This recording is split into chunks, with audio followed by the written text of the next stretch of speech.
Okay, let's start. The recording started here, and I'll go ahead and share that slide again.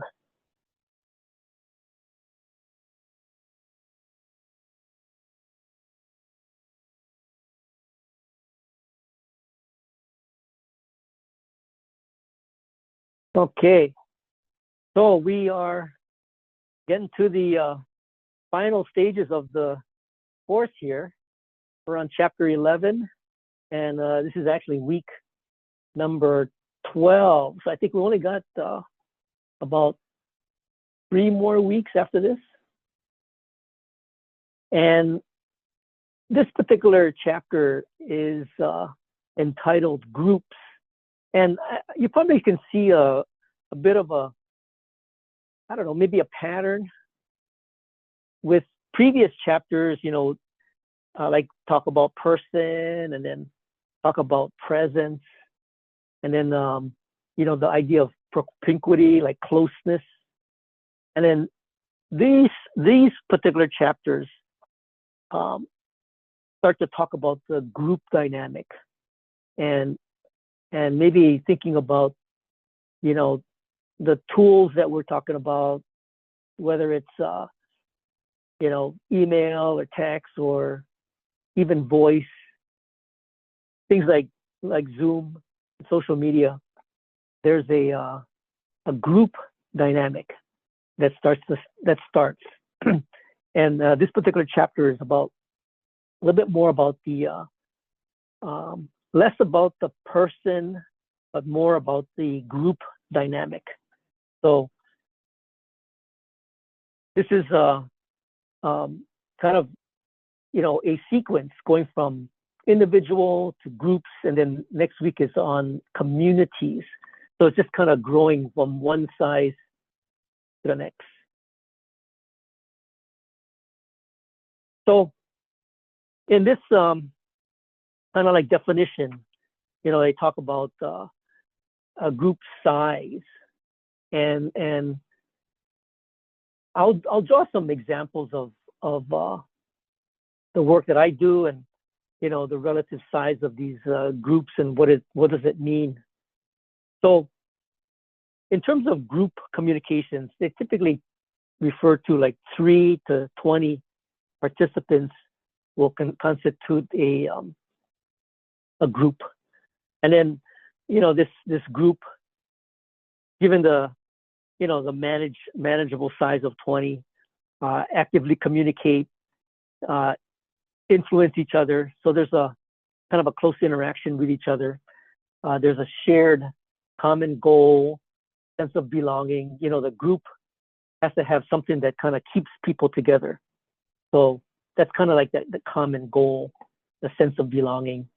And then there's some rules and sort of kind of like I kind of think of it as rules of engagement, standards, and understanding.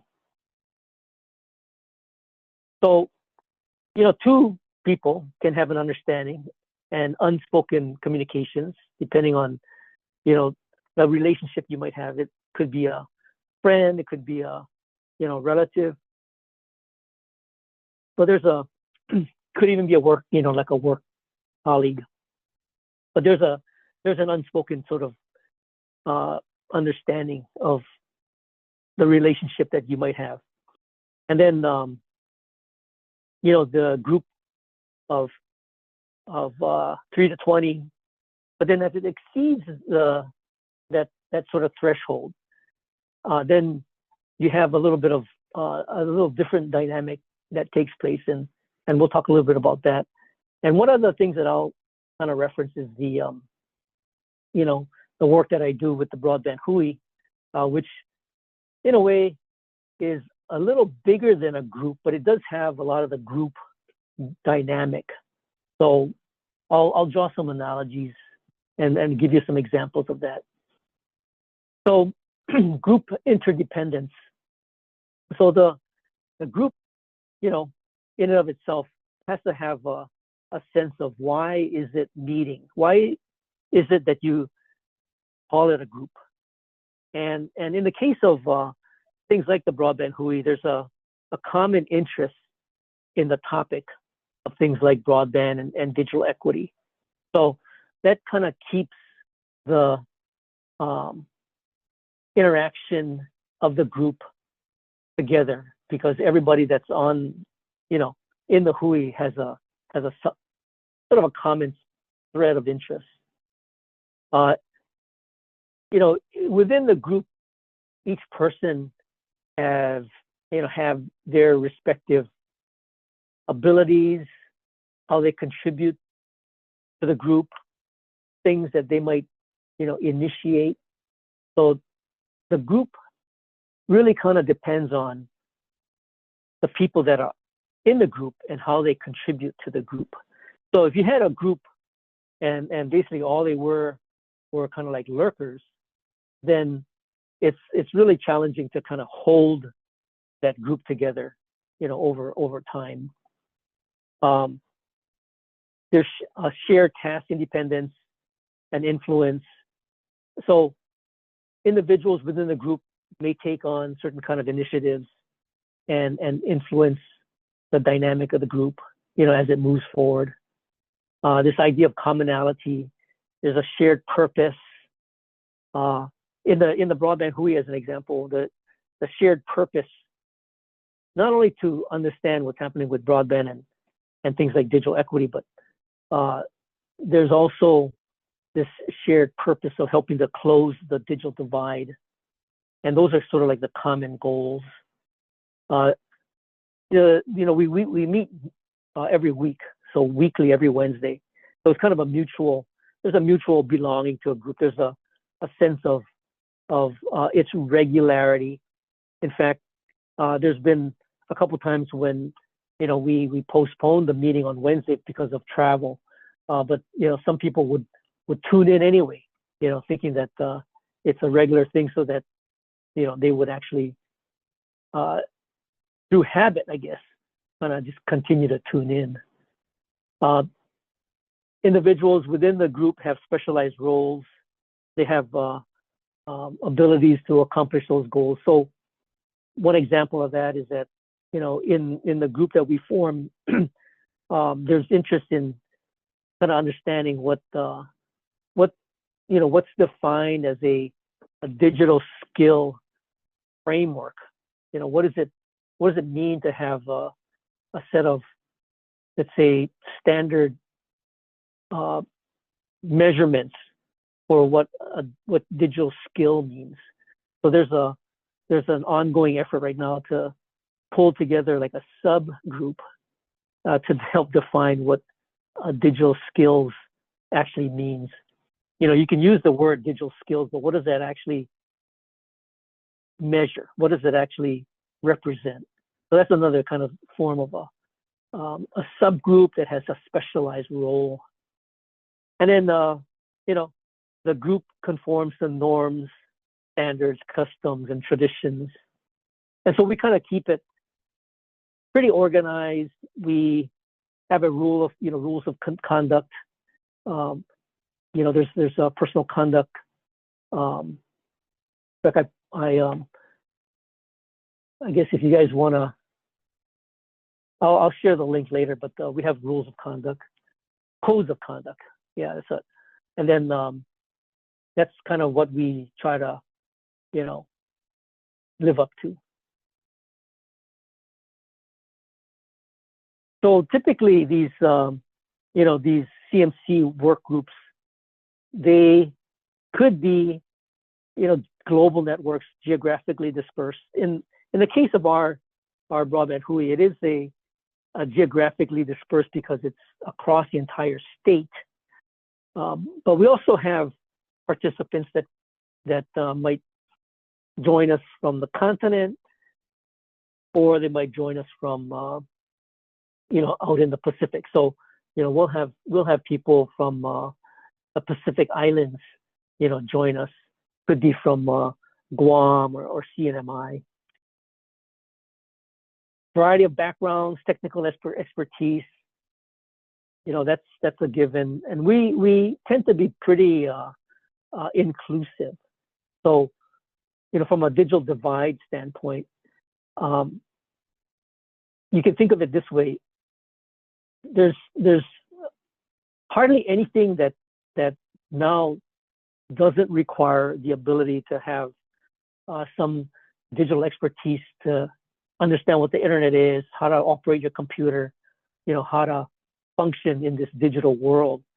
So, we have people that are interested in the telehealth side of things, in the education side of things, in the remote work side. So, there's a variety of backgrounds that come to the table.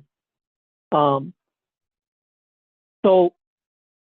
in our case, there's primarily a use of, Zoom as the primary vehicle. And there is a little bit of face-to-face, but, if you think about it, doing a statewide kind of a broadband HUI, it's hard to do face-to-face where everybody can join, because that means people from the neighbor islands have to fly in. Now, we might do face-to-face as we go out to different communities, but that's more geared to that particular community. Whether it's on the Big Island or Kauai or, or Maui. So in terms of face-to-face for the entire HUI, that's probably not as frequent. We did one last year where we had something called the Broadband Ho'ike, and that was a convening where we invited everybody to come to Kauai, and people flew in, but it was kind of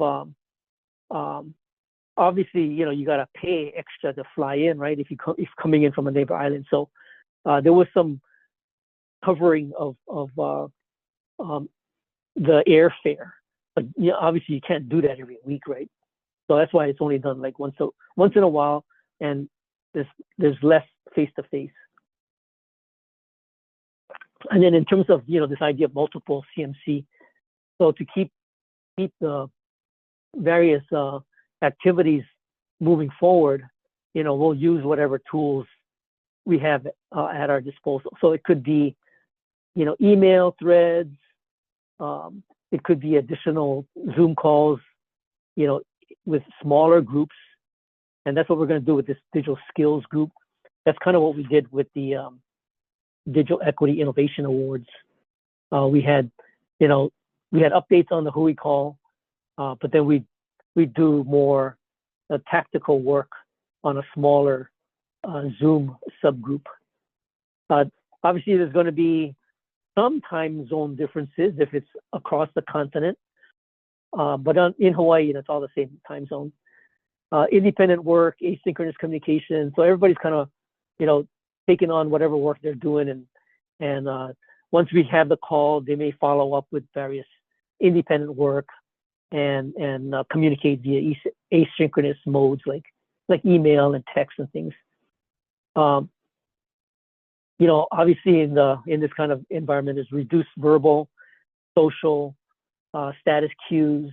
Not as much that face-to-face, and it could result in different culture, language, technology differences, depending how far-reaching that particular group is. And then participant competencies. These are really talking about how equipped are the participants in using these sort of CMC tools that could impact cognitive, linguistic, social competencies. In the case of like the broadband HUI, obviously it's linguistically it's all the same language. From a cognitive standpoint, we're pretty much talking about something that everybody is opting in. They're already interested in things like the digital divide. So there's a common interest and probably a level of technical capability because they're interested in this topic. So those are some of the competencies. Expressive, depending on what kind of group it is, how adept are they to, create these interpretable messages? How well do they, basically communicate? Levels of attentiveness. Are they showing the interest, concern, affection? There's some examples later on about, different kinds of groups that may come together because of a common interest. In my example, I'm just talking about, this a group that comes together called the Hui that is looking to address things like the digital divide. And then the ability to coordinate, right? Somebody in the group is typically the moderator or coordinator, and kind of manages the conversation and the relationships, as the group kind of evolves over time. So the CMC competencies are what the platform enables you to do. So obviously all these platforms, whether it's, like we're on Zoom right now, or if you're on, if you're communicating via email or any of the other CMCs, some of it could be, how do you deal with the non-verbal cues? Obviously, it's going to be reduced. It's not going to be like face-to-face. How do you deal with some of the feedback that you might get? And some of that might be, as an example, like if you're posting something on Instagram and you're getting feedback, how do you choose to, respond to that feedback? And that's important because that's an element that keeps the group together. Muted, expressive, attentive, coordinated ability. How does the CMC enable any of these, just to kind of keep the dynamic of the group kind of in check, coordinated? This idea of self-efficacy, express ideas, emotions in a sensitive way. Does the environment enable you to, express yourself in that manner? And from later on, they'll talk about some of these weak ties and strong ties. The strong ties tend to be more of this, ability to share an emotional feeling, given whatever the group has been pulled together for. And so that's kind of what they refer to as emotions in a sensitive way. I think one example which resulted from the recent presidential election, there's probably a lot of people looking for some emotional comfort, if their candidate didn't get in. And so there are some groups forming. I've not, personally participated in any of them, but I'm hearing that, obviously a lot of Democrats weren't happy, and I think a lot of individuals were not ready for the result, and are now trying to deal with the emotional baggage, that comes with such a resounding defeat. So groups could be in place to help provide some of that support network. Another CMC competency is, does the environment enable the group members to correctly interpret meanings and the feelings of others? And part of the reason why having the camera on and, in Zoom and actually being able to look at people in calls that I've been on, it is reflective. At least there's a bit of that facial communicating feature of people that are on a Zoom call that have their cameras on. You can sort of see some reaction, and then with that reaction, you can tell whether they're interpreting the meaning correctly, or exhibiting some kind of feeling as a result of what's going on.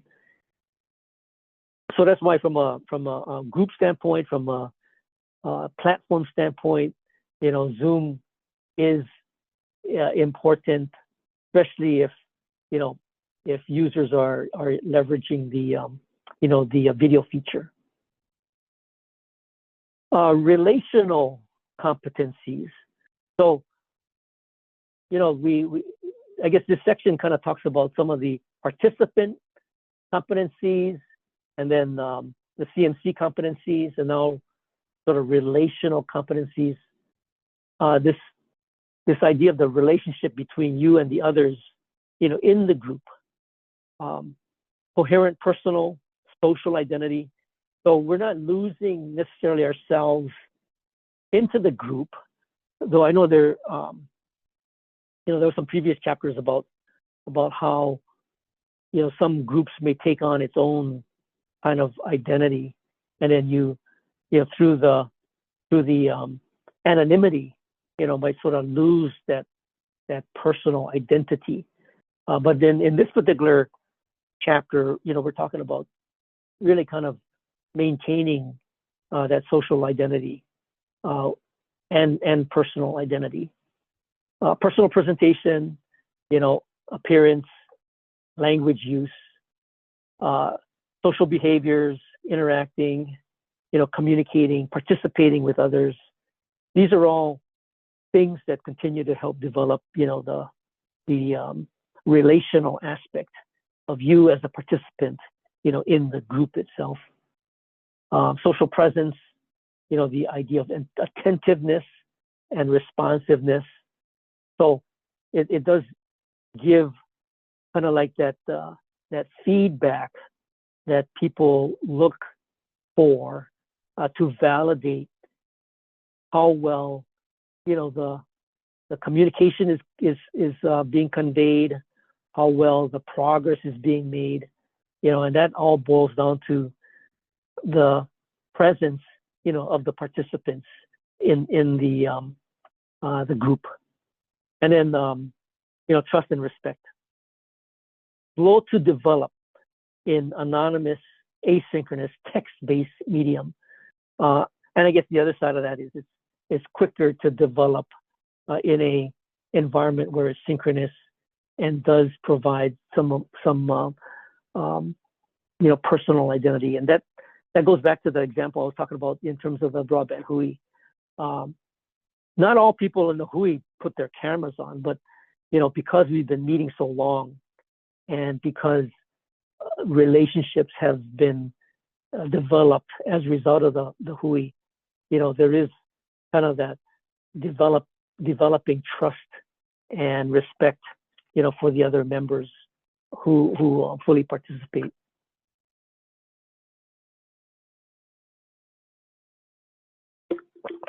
So this is an interesting part, the idea of social capital. And, you might ask, by being a part of a group, what are the things that you might benefit from being a part of that group? And one is this social capital. And you might ask, well, what exactly is social capital? It's like, how do you start to sort of leverage the fact that you've been on this group, you are, networking and meeting others, and there's a certain amount of value you can bring to others, maybe even beyond the group, that you can exhibit that value that you've gained as a result of participating in the group. And that's kind of like a form of social capital. So you've built up this sense of kind of like being, this sense of, kind of being this resource of the network. And then you can actually spend a little bit of that capital with other individuals or in other groups, depending on what the value of that social capital is. It might be expertise, it might be knowledge, that's kind of what the social capital refers to. There's a collective asset of relationships. So, you will quickly realize that as you participate in some of these groups, the beginning part, you might not know who everybody is. You might be feeling a little like maybe not isolated, but maybe alone. But over time, that sense of being alone can be reinforced as you start to meet more people. The sense of being alone can change, by your relationships that get fostered with others, and then there becomes an evolving collective asset of relationships. So you come in to the group, you may not know anybody, but then as the group continues and through whatever contributions you make, you start to build relationships, with others. And these relationships are kind of considered an asset. And so that asset is what they refer to as the collective, a collective asset. And you may not think it's obviously valuable, but then, as you start to kind of collect these assets and then interact with others, and they may mention a particular name, right? And you happen to know that person because of your, involvement in this particular group, then that is, a direct result of being in the group, and that is what is referred to as, a collective asset, based on the fact that you've developed this relationship. So that becomes valuable if, again, if people want to maybe get an introduction. Like one example is like LinkedIn. So if you're on a platform like LinkedIn, you have these relationships that could be like a first person relationship or a second person relationship. And if it's a first person relationship, then you can actually maybe make a referral that could help somebody else. So that becomes an asset. And these assets, you can assess through participation. So you don't necessarily get this asset by just being in the group. There's a certain amount of relational kind of value that comes from participation. So if there's participation taking place, people recognize that participation. That kind of gives you a little bit more social capital, more value to your presence, in the group. So again, it's kind of, this idea of building your value as a result of being in the group. So you got informational, and then you got emotional social capital. Informational capital is your ability to come onto a group and provide some, information. This emotional social capital is actually providing kind of more emotional support. And that's the example that I mentioned about, some of the interactions that I've seen on various platforms like TikTok, and there's a lot of emotion going on right now because of the election. And so where do people find support, for their emotional states? And that can come from, support from the group. Gain knowledge, experience, and expertise. That's another benefit of these various types of groups. So we mentioned this a little while ago, the idea of a weak tie and a strong tie. And the weak tie, I don't know. I mean, calling it weak is not necessarily conveying that it's weak, because I think information can be very valuable. But I think in this case, they're just referring to weak as being things that you could get through the connection that are more informational as opposed to emotional. So you got weak, strong tie networks. You got weak tie acquaintances. Non-redundant information. That's just, how do you connect with somebody and then just share some information? That's kind of a weak tie acquaintance. You have these strong tie friendships that provide sort of emotional support. And that's a whole, I think the way they are describing it, there's strong tie relationship that has value because, it's an emotional support network. It might be more than just, information. It may be something that could contribute to, mental health, could contribute to just your behavioral well-being. So that I think is what constitutes kind of that strong tie friendship. Informational, again, information is information, diverse perspectives, experience, this sharing of information. Emotional support, you have similar interests, acceptance, but I think the key thing is it contributes to your emotional well-being, and that's kind of where the strong tie comes in. So this diagram, you can see it on page 180, and basically pretty self-explanatory. You got participants represented as the dark dots, and then you have kind of a strong high emotional support being that inner circle. You sometimes refer to it as the inner circle, that close tie of people. And then the network of weak tie informational support extends beyond that. Now there may be some flowing of that from, depending over time. You may have some of the weak tie relationships become stronger, tie relationships.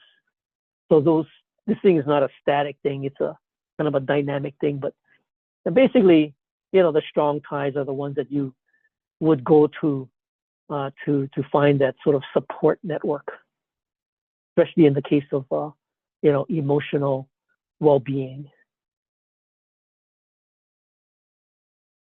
So this next part is kind of the idea of, so how do you mobilize the social capital, and how does this group that you are participating in, how does it help to kind of like move an agenda? And the agenda could be anything from, like in my case, the broadband hui. How do we keep moving that agenda forward? Or it could be kind of a emotional support group. How does it continue to help with emotional well-being? How do these groups continue to mobilize and move forward? Weak, strong ties are only potential social capital. Potential being that it's there, but it only becomes real if you activate it. Okay. Cognitively activate, behaviorally mobilize capital. So again, you may be in a group that has the ability to provide that emotional support, but maybe there's more that's needed. There's more that's needed And I think there's some examples of this, in the chapter about recommendations. You have the emotional support, but if you're looking for perhaps some kind of levels of activity or treatment, how do you seek out that kind of recommendation from the group? And that's part of that mobilization. The activated network, who use sort of thought useful for need, it's addressing like what is the need and how do you get the group to help mobilize to address that need. And then again, mobilizing network, sort of relational subset of the activated network. So once you've kind of gotten to the point of activating the issue, how do you then motivate and then mobilize? So I guess one example I will share is, and again, going back to the broadband HUIC, since it's kind of a, something that's ongoing and something that has encountered a lot of these already. So, in the group itself, you might have individuals that are interested in various aspects of closing the digital divide. And they've, shared information. They've shared some thoughts about how they might go about doing that. And then one of the programs that came out of the federal government was the something called the Affordable Connectivity Program, ACP. And the ACP was a program that enabled a $30 benefit to qualifying households that they could apply to their internet bill, so they could get $30 off.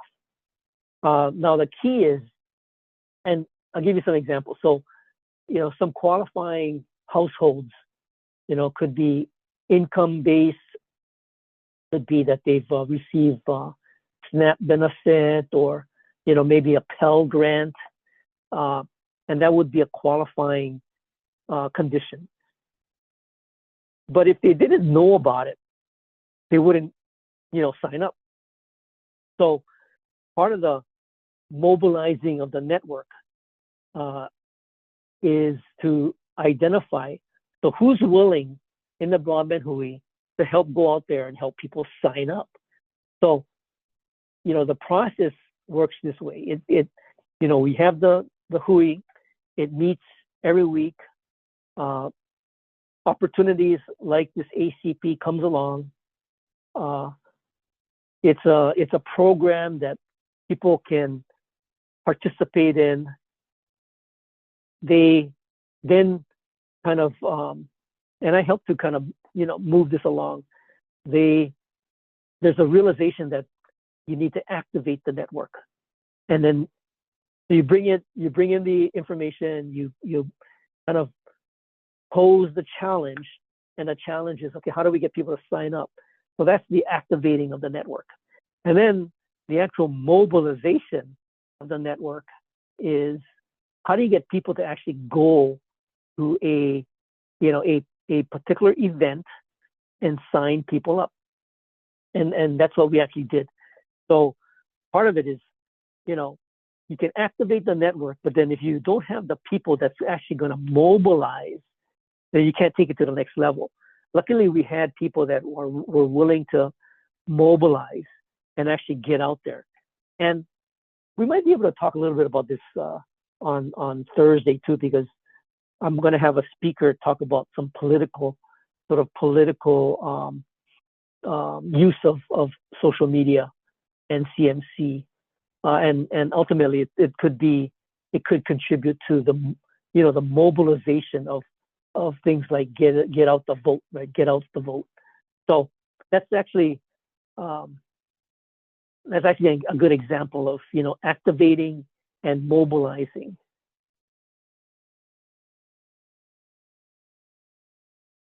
So again, activating social capital, perception of network relations, and that's kind of what we talked about. you have these relationships that you've fostered and developed. Memory of past interactions. Those are good examples of, learning and best practices. Expect positive, hopeful reception. This is kind of the code of conduct, right? And then apprehension about raising an issue.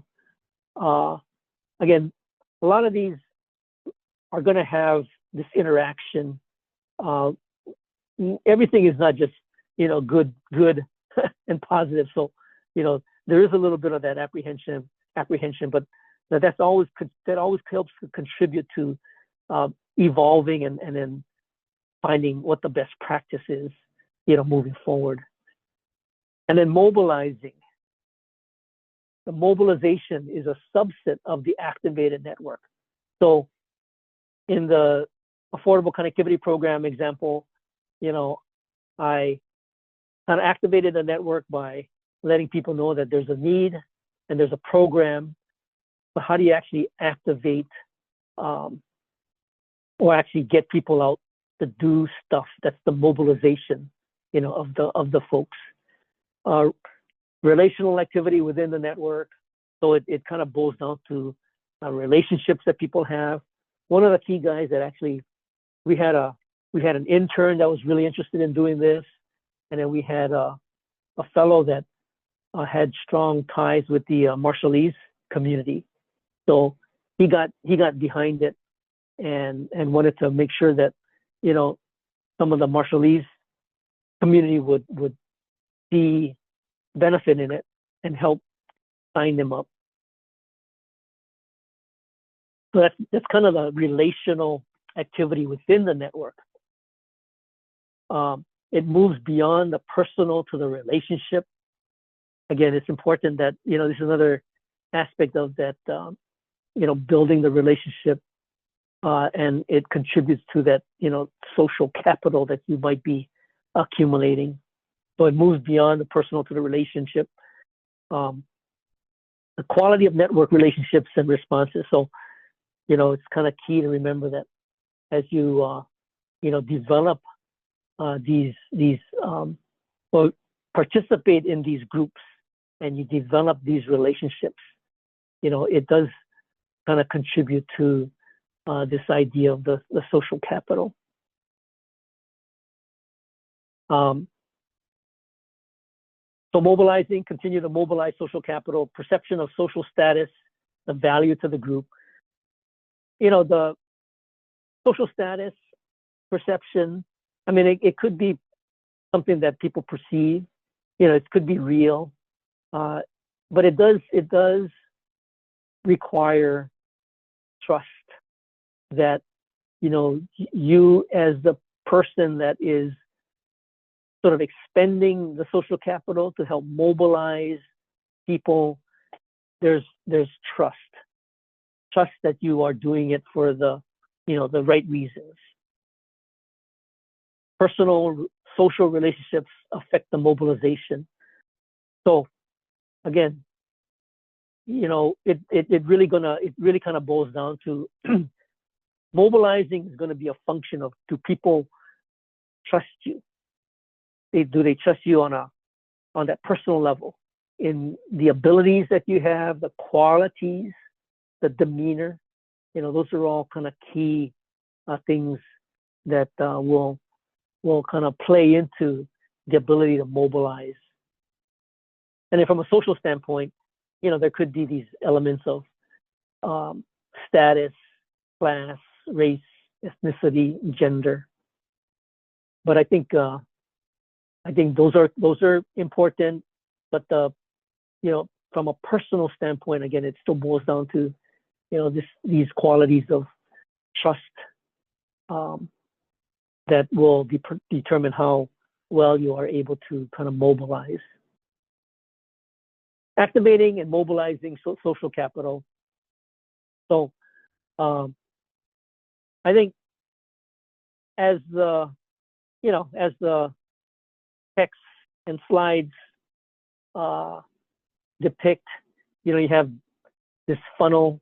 At the top of this you have this potential network as you focus in, right? You focus in, you've got this cognitively activated network. So people they resonate with what you're talking about. They support, what you might be talking about.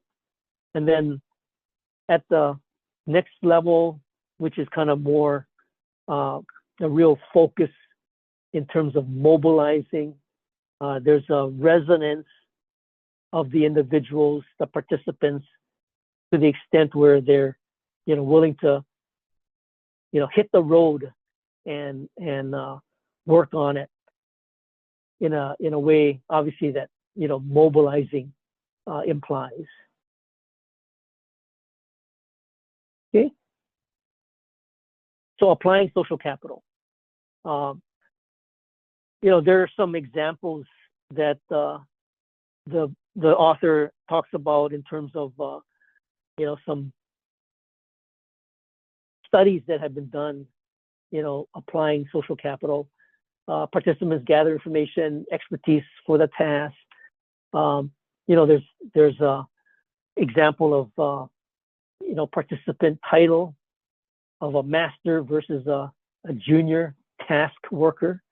I think the example demonstrated how people are probably more inclined to want to listen to the master as opposed to the junior task worker.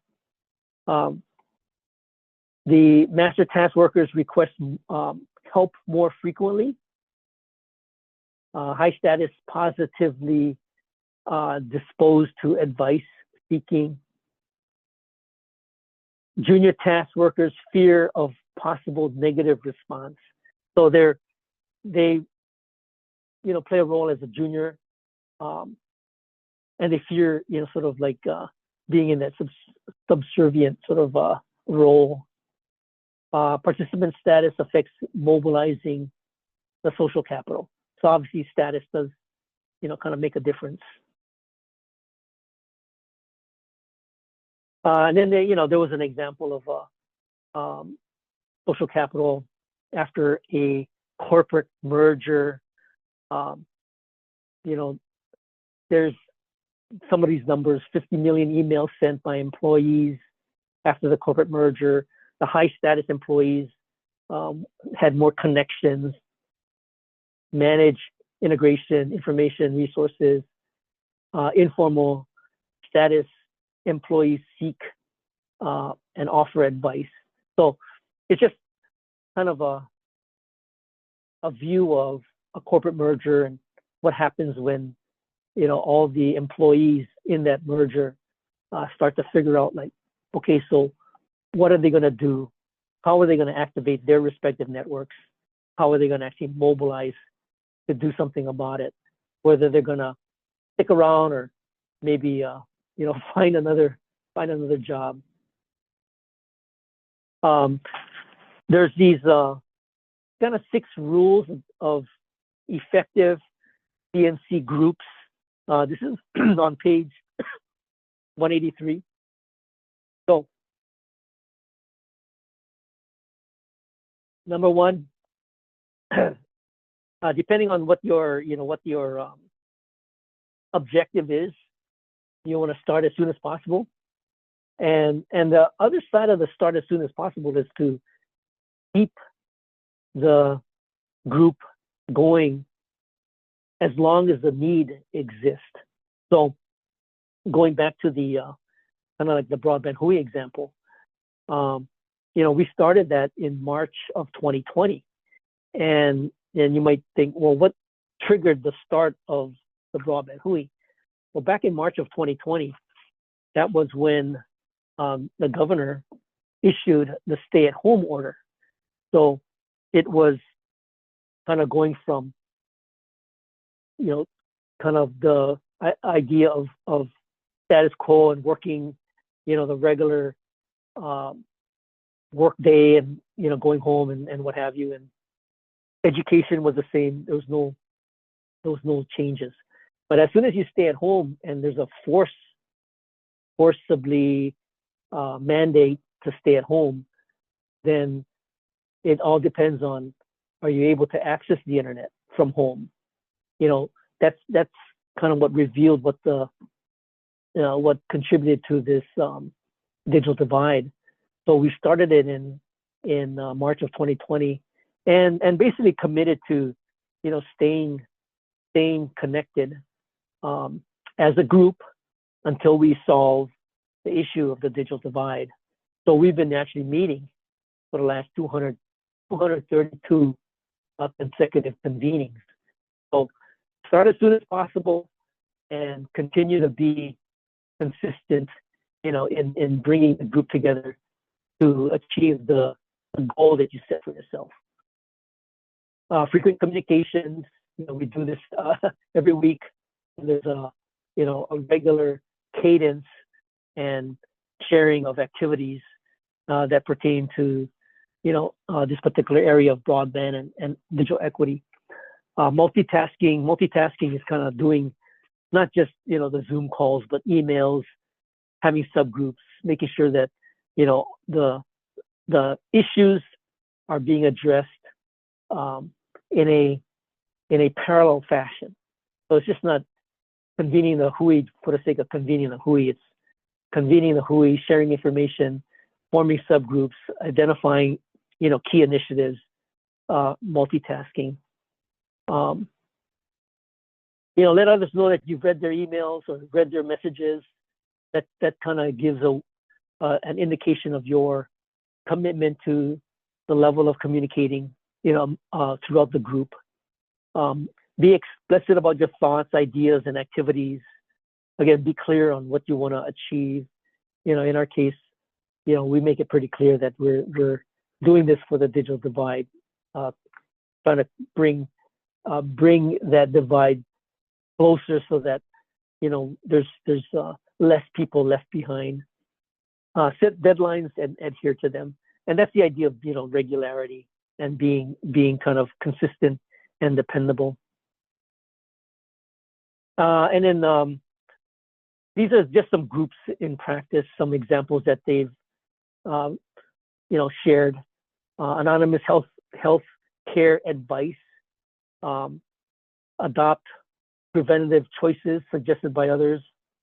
So in this particular example, they found that, from a preventative healthcare advice, there's less weight given to success in preventing illness, less weight given to the fact that, there's studies and reports that may say that, preventing illness can be done in this manner.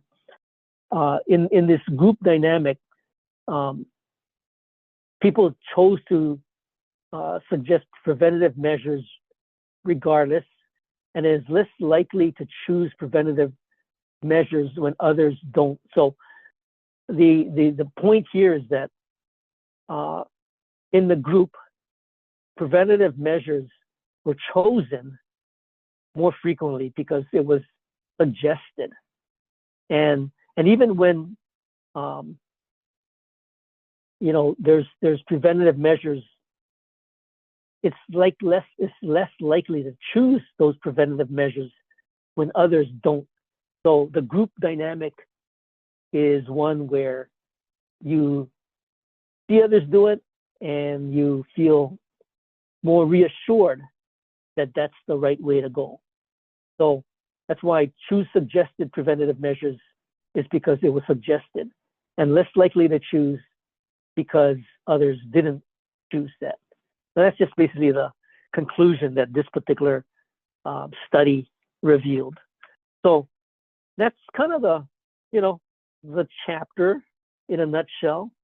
And I thought it was, I kind of like this chapter. I mean, it sort of takes the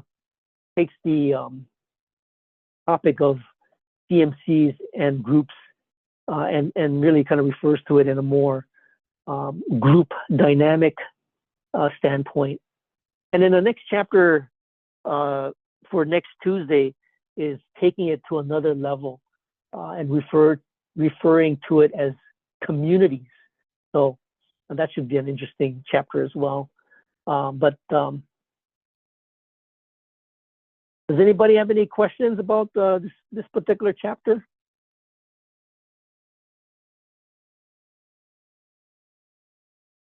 So what we can look forward to is on Thursday, we'll have a guest speaker talk a little bit about his company's role in a political campaign.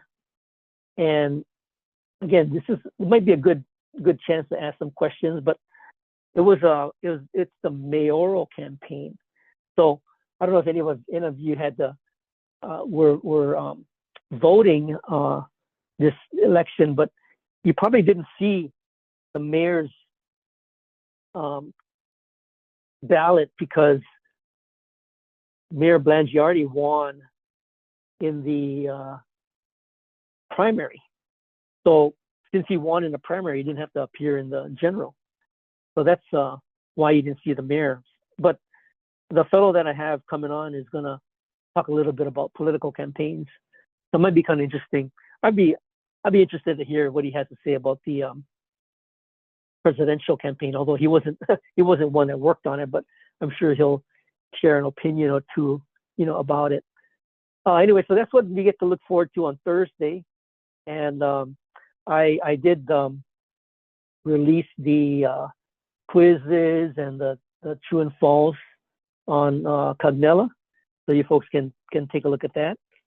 And if there aren't any questions, I'll see you guys all back here on Thursday. Thanks, everybody.